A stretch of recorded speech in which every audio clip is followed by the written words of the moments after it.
Ketemu lagi ya dengan Bu Yuni dalam pembelajaran tema 8 tentang keselamatan di rumah dan perjalanan untuk bagian yang ketiga. Beberapa hari yang lalu kita sudah belajar tema 8 tentang keselamatan di rumah dan di perjalanan untuk bagian yang pertama dan bagian yang kedua. Sekarang kita akan belajar untuk tema 8 ini. Bu Yuni kelompokkan dalam pembuatan video untuk bagian yang ketiga. Kita masih sampai pada subtema 1 anak-anak tentang keselamatan di rumah. Bu Yuni berusaha membuatkan ringkasan dari subtema 1 ini tentang aturan keselamatan yang di rumah meliputi apa saja. Ya. Di sini Bu Yuni sudah mencoba membuatkan tulisan bahwa kalau untuk aturan di rumah, yang pertama adalah tentang bagaimana kita menggunakan pisau. Ini sudah kita bahas di dalam pertemuan yang pertama. Ya, anak-anak bisa melihat kembali video untuk part 1 atau bagian pertama yang sudah Bu Yuni buat beberapa hari lalu. Demikian juga untuk aturan yang kedua adalah tentang aturan jika akan meninggalkan rumah dalam keadaan kosong. Itu sudah kita bicarakan juga pada pertemuan yang lalu. Kalau anak-anak ingin mengingat kembali apa yang dilakukan atau apa yang harus kita lakukan saat kita akan meninggalkan rumah dalam keadaan kosong, kalian bisa melihat pada video part 2 ya, sepertinya part 2. Ya, sekarang kita akan masuk untuk aturan jika akan memperbaiki jam dinding. Ini juga masuk di dalam kelompok penjelasan video yang lalu ya. Ada juga di buku paket. Ini semuanya ada di buku tema 8. Yang Bu Yuni akan bahas untuk video bagian ketiga ini adalah tentang aturan ketika kita harus sarapan pagi, aturannya apa saja, itu ada di penjelasan hari ini. Demikian juga saat bermain. Ya. Baik, kita lihat untuk pembelajaran untuk slide selanjutnya. Nah, ini dia aturan ketika sarapan pagi. Ini juga ada di buku paket sebetulnya anak-anak, tetapi Bu Yuni membuatkan cara lain untuk belajar di buku tema 8 ini melalui penayangan-penayangan di video ini. Siapa tahu anak-anak mulai jenuh untuk membuka buku paket dan membaca sendiri. Ya, tetapi Bu Yuni mencoba membuatkan cara lain untuk anak-anak belajar ya. Mari kita baca satu persatu dan Bu Yuni berusaha menjelaskan satu persatu. Semoga penjelasan ini bisa menggantikan seolah-olah kita sudah bertemu di kelas ya. Oke. Aturan ketika sarapan pagi yang harus ditaati apa saja? 1. Mencuci tangan sebelum makan hingga bersih. Nah, apakah anak-anak sudah melakukan hal ini setiap saat akan makan? Entah makan pagi, makan siang, ataupun makan malam. Apakah kalian sudah melakukan ini? Mencuci tangan sebelum makan hingga bersih. Harapannya memang seperti itu. Kita harus selalu makan, harus selalu mencuci tangan sebelum makan. Kadang-kadang memang manusia biasa ya. Kalau yang namanya sudah lapar, langsung tancap makan tanpa mencuci tangan. Walaupun kita menggunakan sendok, kita harus mencuci tangan. Apalagi dalam kondisi COVID, suasana pandemi seperti ini. Kalian harus setiap saat selalu mencuci tangan, tidak hanya saat akan makan. Ya, yuk, Bu ini lanjutkan yuk untuk nomor 2. Aturan ketika kita akan makan atau kita akan sarapan pagi. Ini Bu ini tulis judulnya adalah ketika sarapan pagi, tetapi maksudnya adalah sebetulnya ketika kita akan makan setiap saat itu ya. Nah, nomor 2, duduklah dengan posisi yang benar. Posisi yang benar saat makan adalah posisi yang sopan, ya. Tidak boleh kita makan dalam posisi badan kita terlentang atau sedang tiduran sambil makan. Tidak boleh, kecuali yang sakit. Yang sakit saja didudukkan supaya duduk, ya kan? Apalagi yang sehat. Terus tidak boleh lagi kalau kita mau makan kakinya naik. Satu jegang ya, nah kakinya jegang naik ke atas, makan sekali lahap sekali kalau kakinya naik. Nah, itu tidak sopan. Ya, tidak baik. Sesungguhnya kalau makan adalah tetap dalam kondisi kaki semua di bawah yang bagus, badannya tetap tegak. Kemudian makan juga tidak kelontengan gitu ya. Itu posisi sikap makan yang baik. Mau pakai sendok maupun tidak pakai sendok sebetulnya semuanya sama saja. Walaupun tidak pakai sendok tetap harus sopan makannya. Kalaupun pakai sendok tidak boleh bunyi kelonteng-kelonteng ya. Memang ada di daerah-daerah tertentu atau di masa lalu ya, kadang-kadang kalau orang tua kita masa lalu atau di daerah-daerah tertentu kalau makan ada yang tidak menggunakan sendok, ya sudah tidak apa-apa, itu tidak bisa semudah itu diubah dengan menggunakan sendok. Tetapi yang pasti sopan saja duduknya ya, tidak boleh kaki di atas meja terus kita makan lahap, atau kaki dinaikkan di kursi jegang gitu kita makan, itu dilihat tidak menarik ya. Saya yakin anak-anak tidak melakukan seperti itu. Baik, penjelasan yang ketiga adalah, belum selesai ini kita ini ya sama Bu ini. Kita lanjutkan yang di nomor 3, mengambil makan dan minum dengan tertib. Mengambil makan dan minum dengan tertib. Jangan buru-buru, mentang-mentang kita sudah lapar, aku saja dulu yang makan, aku ambil dulu, rebut ya, berebut antara kalian dengan kakak, dengan adik atau dengan yang lain. Berebut itu tidak diperbolehkan.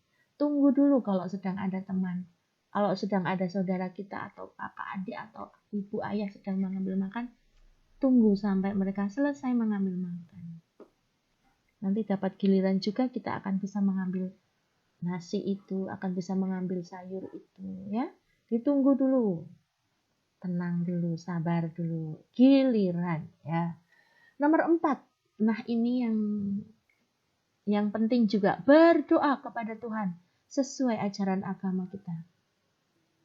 Kalau kita mau makan, kita mesti berdoa kepada Tuhan.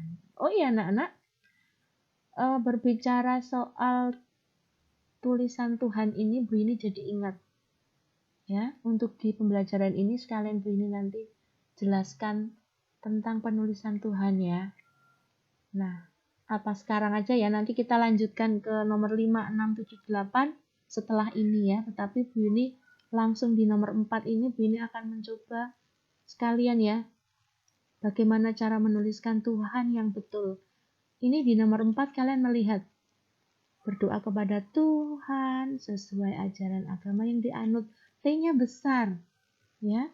Yuk coba Bu ini mencari ke slide selanjutnya, kita akan lihat. Nah ini dia, nanti yang nomor 5 kita lanjutkan nanti ya, tapi ini saya langsung ke sini ya. Ini Bu ini tulis sebagai pengingat, artinya saat kita menuliskan kata Tuhan harus seperti apa. Nah ini semua ini adalah pengganti kata Tuhan, bahwa yang Maha Esa itu juga pengganti nama Tuhan, yang Maha Kuasa itu juga pengganti, kata ganti Tuhan itu adalah ini. Yang nomor 3, yang Maha Besar itu juga pengganti kata Tuhan. yang maha pengasih, yang maha penyayang, dan sebagainya. Tetapi yang Bu ini akan bahas tentang penulisan nama Tuhan itu seperti ini sebetulnya. Ada yang bertanya kemarin kepada Bu Yuni, untuk menulis yang maha kuasa itu yang betul seperti apa, Bu? Yang maha besar itu menulisnya yang seperti apa, Bu? Besarnya itu huruf kapital apa huruf kecil atau digandeng seperti ini atau seperti apa? Tapi ini kok yang maha pengasih kok ini terpisah dan P-nya besar. Dan yang maha penyayang kok juga P-nya besar dan terpisah. Apa yang membedakannya? Nah, Bu ini jelaskan mengenai yang maha esa memang seperti ini menulisnya ya anak-anak ya. Yangnya besar, mahanya besar, dan esa besar, tetapi ini pun dipisah. Tetapi kalau istilah yang maha kuasa, mengapa ini digandeng? Memang seperti ini digandeng. Ya.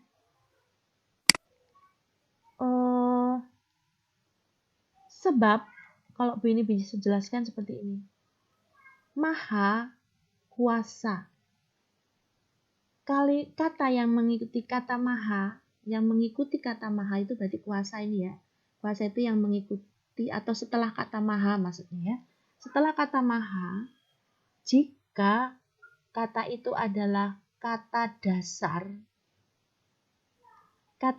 itu adalah kata yang masih asli, yang belum ditambah-tambah awalan dan akhiran.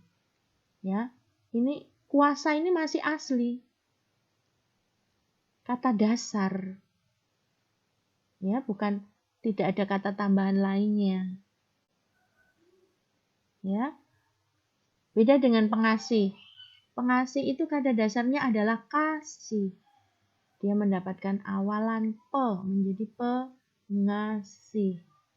Ya. Kalau kuasa itu adalah kata dasar. Maka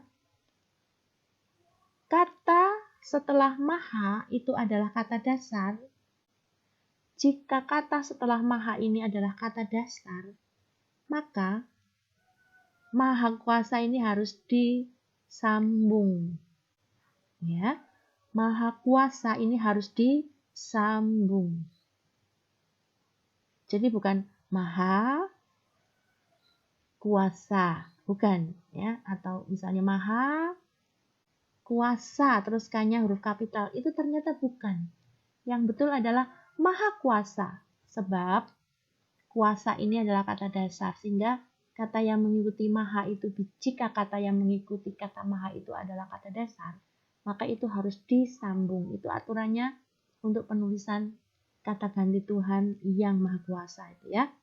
Terus sama saja dengan yang nomor 3. Yang nomor 3 ini adalah yang maha besar. Oke, kata besar itu juga kata dasar. Kata besar itu juga kata asli, kata dasar. Maka setelah maha itu menjadi besar, itu menjadi disambung.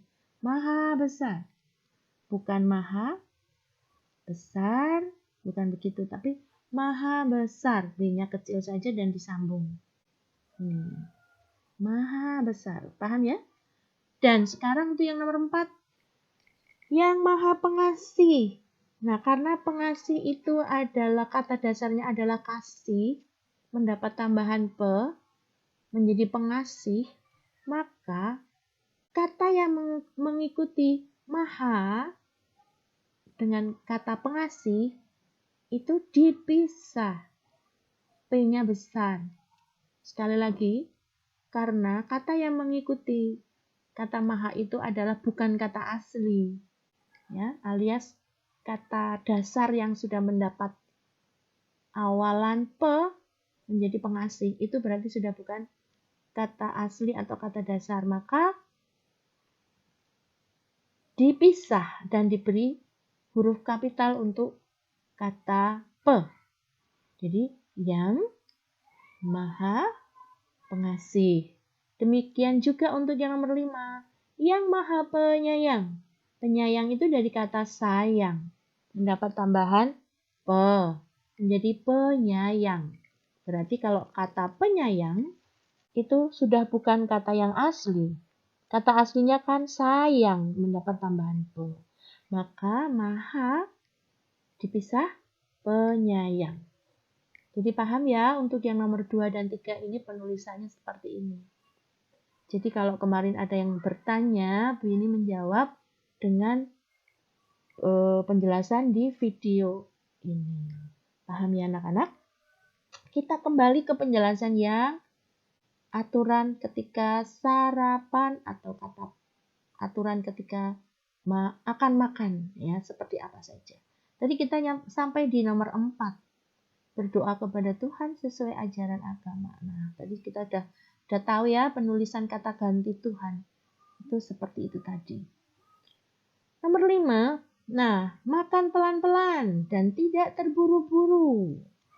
Makannya pelan saja, dikunyah sampai lembut baru dimasukkan ke perut. Jangan baru dikunyah 1-2 kali sudah dimasukkan. Mentang-mentang lapar terus makanya buru-buru, itu malah tidak sehat untuk usus kita. Gitu ya. Nomor 6. Tidak berbicara ketika makan. Saat makan seharusnya memang kita tidak usah terlalu banyak berbicara. Bolehlah sedikit-sedikit atau pelan-pelan, tapi ya kalau kita berbicara sambil makan itu yang dikhawatirkan adalah tersedak. Kalau sudah tersedak, yang membuat tersedak itu makanan atau air atau makanan apapun masuk ke jalan tenggorokan. Ada yang menyumbat semacam itu, ada yang masuk. Jadi dia biasanya lewat saluran di belakang hidung sana ada saluran di mana kalau kita makan dengan tenang dia akan masuk ke saluran, masuk ke tenggorok. Tetapi kalau kita sambil berbicara dia bisa salah tempat. Bahayanya nanti bisa masuk bukan ke tempat usus tapi masuk ke paru-paru misalnya. Itu yang bahaya. Iya. Ya, itu harus diperhatikan. Nah, nomor 7. Setelah makan, mencuci tangan hingga bersih. Itu kita hampir sama dengan nomor 1 ya. Sebelum makan kalau itu. Nomor 7, setelah makan. Siapa yang setelah makan tidak cuci tangan? Ya, saat makan kan siapa tahu kita memegang makanan itu, misalnya ayam atau ikan yang harus kita pegang dengan tangan. Walaupun kita menggunakan sendok, tetapi jari kita tetap memegang ayam itu. Namun kita lupa mencuci tangan. Akibatnya, tangan yang sudah terkena makanan tadi memegang sesuatu hal yang lain. Apalagi memegang baju, memegang kursi, sehingga di sana sini akan terkena kotoran itu, bau di mana-mana, ya. Jorok itu tidak boleh ya, macam itu. Segeralah cuci tangan setelah makan. Baik, yang nomor 8 adalah jangan lupa setelah makan kita berdoa kembali, mengucapkan terima kasih atas rezeki yang diberikan pada hari ini. Ya, pada saat ini kita bisa makan, maka kita harus mengucapkan terima kasih. Itu tadi aturan-aturan makan ya. Kalaupun masih ada 1-2 yang belum Bu Yuni tulis atau yang belum tertuliskan di sini, silakan anak-anak menuliskan atau mengingat, oh masih kurang yang ini, itu diperbolehkan. Ya. Terus kita lanjutkan. Nah, ini tadi yang tentang penulisan kata Tuhan. Ya, ini kaitan dengan pelajaran penulisan huruf besar ya.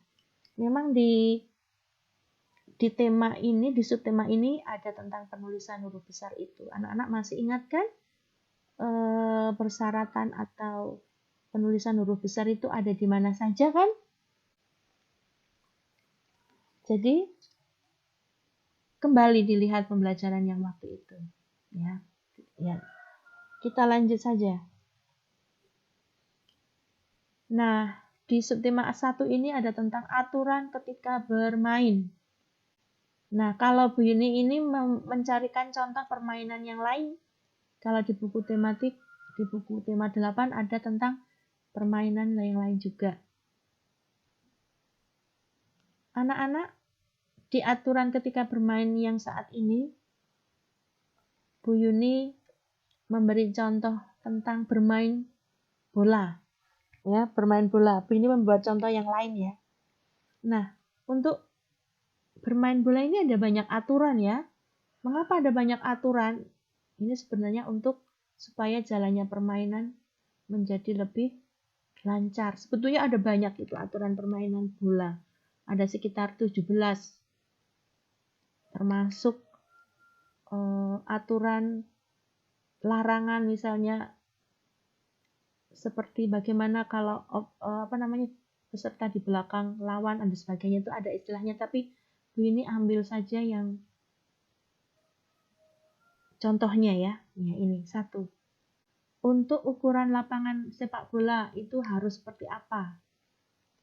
Berbeda-beda ya, di setiap kompetisi itu ada perbedaan ukuran.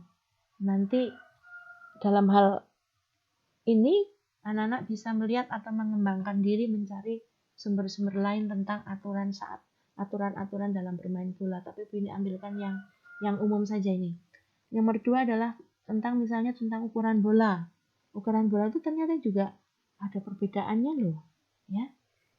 Ya, kemudian jumlah pemain. Kalau ini jumlah pemain sudah pasti ya, ada 11. Dan tentang perlengkapan pemain, misalnya atau perlengkapan pakaian ya. Ataupun saat bermain itu para pemain tidak boleh membawa barang-barang yang membahayakan ya, atau dipakai di dalam badan tetapi membahayakan. Ada misalnya pemain sepak bola memakai kalung. Sepertinya tidak ada ya pemain bola yang menggunakan kalung, itu gewer-gewer itu dipakai, sebab bisa dimungkinkan kalau itu bisa terkena orang lain atau menarik tangan, atau seperti apa ya, tangannya menarik terkena kalung itu dan menarik leher yang memakai kalung, menyebabkan apa ya, tahu sendiri nanti akibatnya, bisa luka lehernya atau seperti apa itu. Jadi dilarang menggunakan perlengkapan yang membahayakan. Terus peraturan untuk wasit, ternyata wasit juga ada mempunyai peraturan-peraturan tersendiri. Kemudian tentang lama permainan, yaitu 45 menit. Lama permainan itu sudah aturannya, tidak boleh kurang dari itu. Misalnya cuma 30 menit. Itu permainan sendiri, bukan permainan internasional ya. Wah, itu harus 45 menit. Ini termasuk aturan yang jelas, yang selama ini kalian sudah memahami. Dan pakaian yang digunakan oleh pemainnya sudah pasti pakaian olahraga yang mendukung ya. Untuk sepatu juga yang seperti apa itu juga ada aturannya. Gitu ya. Ini contoh, masih ada lagi aturan-aturan yang lain. Nah, anak-anak mencoba untuk memahami bahwa di dalam permainan itu kita harus selalu ada persatuan terhadap kelompok bermain kita, terhadap grup kita. Harus ada persatuan. Kalau tidak ada persatuan, bagaimana kita akan menang ya? Itulah ya. Jadi harus selalu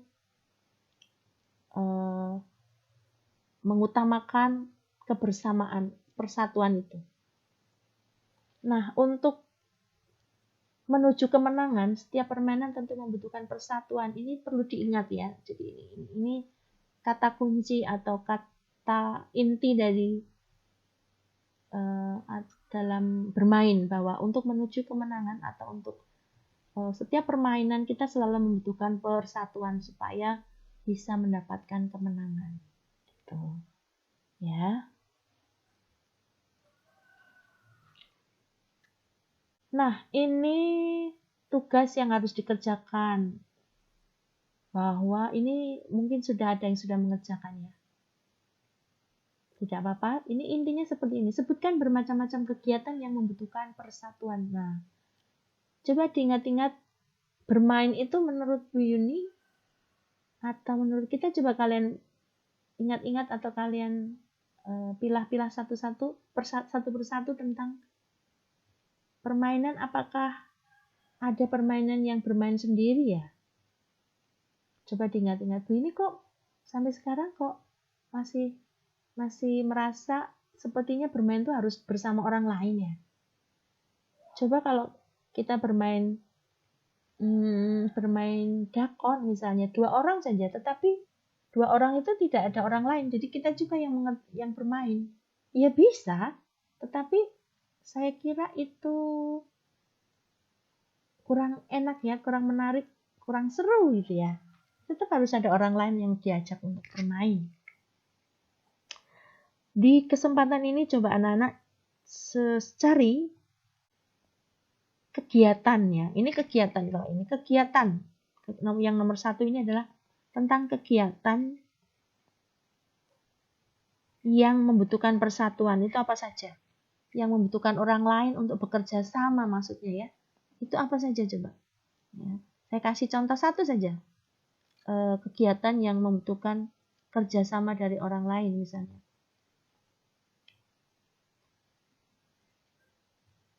Misalnya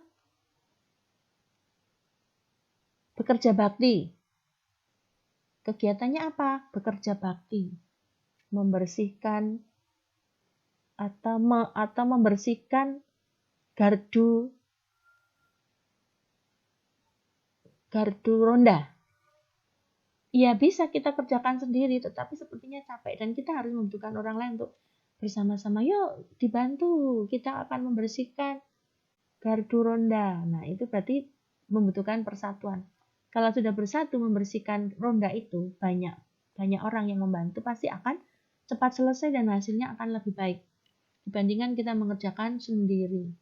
Mungkin terpaksa juga bisa sendiri, tetapi biasanya kalau yang namanya kerja bakti itu harus ada orang lain yang membantu. Coba diingat-ingat lagi, contoh lagi. Piket kelas. Piket kelas itu juga termasuk kegiatan yang namanya piket kelas. Piket kelas itu yang dikerjakan menyapu, ada yang lain lagi menghapus papan tulis, yang lain lagi misalnya membersihkan debu-debu dengan kemoceng ya, dengan sulap. Itu termasuk persatuan. Persatuan apa? Membersihkan kelas yang namanya piket bersama teman-teman. Piket kelas itu. Coba yang lain-lain kalian cari sendiri sampai 10, usahakan bisa. Coba diingat-ingat ya. Oke, yang nomor 2. Sekarang sebutkan 5 jenis permainan, tapi kalau ini permainan yang membutuhkan persatuan lah, ini banyak kalau ini anak-anak tahu ya, cepat ya, ini bisa mendapatkan 5 permainan yang membutuhkan persatuan. Tadi contohnya ada di depan tadi adalah bermain bola. Yang lain coba silahkan dicari sendiri. Oke, lanjut ya. Ini juga yang tugas yang harus dikerjakan juga. Ya, pembelajaran atau video kita hari ini adalah tematik ya, jadi tidak boleh dibahas satu persatu untuk pelajaran bahasa Indonesia sendiri,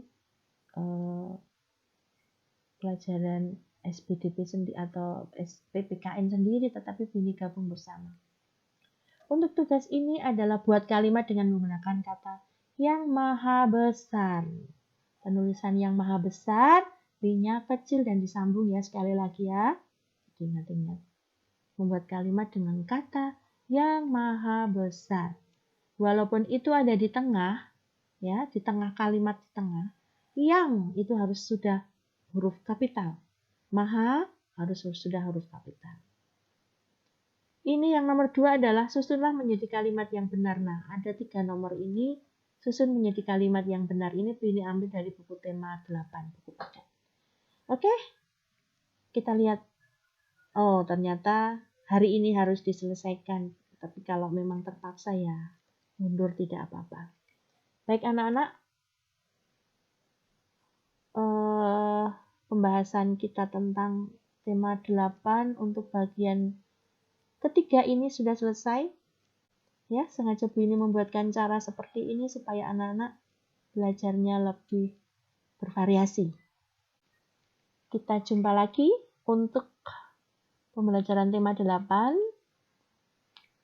Keselamatan di rumah dan perjalanan untuk di bagian yang keempat. Terima kasih. Sampai jumpa.